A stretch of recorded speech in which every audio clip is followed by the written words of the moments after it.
John Robert Lewis, son of sharecroppers, born and raised in Troy, Alabama, was only 15 years old when he heard the Reverend Dr. Martin Luther King Jr. speak on a radio broadcast.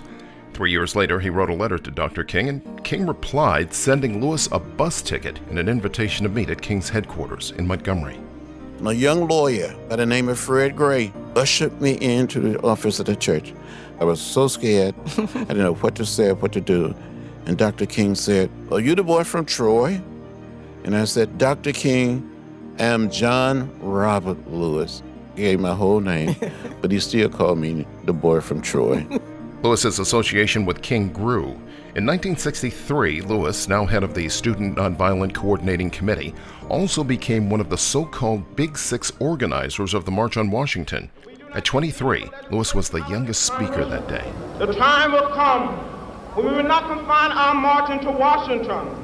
We will march through the South, through the streets of Jackson, through the streets of Danville, through the streets of Cambridge, through the streets of Birmingham.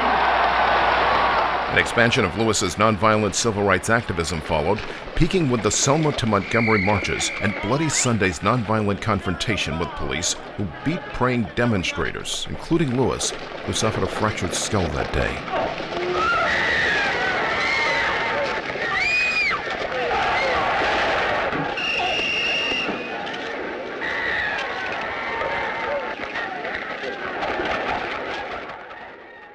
8 days later, the one single event that would become John Lewis's legacy was spawned as President Lyndon Johnson introduced the Voting Rights Act before a joint session of Congress. It's all of us who must overcome the crippling legacy of bigotry and injustice, and we shall overcome.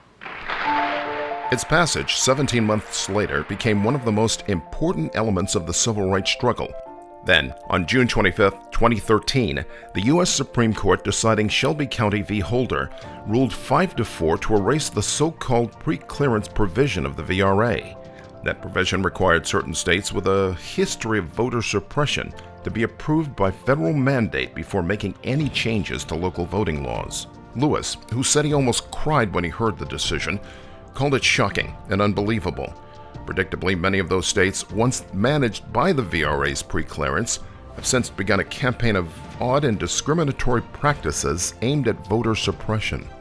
In 2019, H.R. 4, the Voting Rights Advancement Act, was introduced and soon after passed by the House. The yeas are 228, the nays are 187. The bill is passed. Without objection. H.R. 4 is currently hung up in the Senate, but if passed and signed into law, that bill would repair the evisceration caused by the Supreme Court's earlier decision. John Lewis is gone, so fixing the Voting Rights Act with the full passage of H.R. 4 is up to us and the people we elect. In spite of the damage done by Shelby County v. Holder, you, me, our friends and family all still possess the ability to vote. Some will find it more difficult than others to do so, but it certainly won't be as difficult for you as it was for John Lewis the day he almost died on the Edmund Pettus Bridge to, among other things, make that right available to us. So, as we remember him and his legacy, don't let John Lewis's life's work go to waste. On November 3rd, go make what he often called good trouble. Go vote.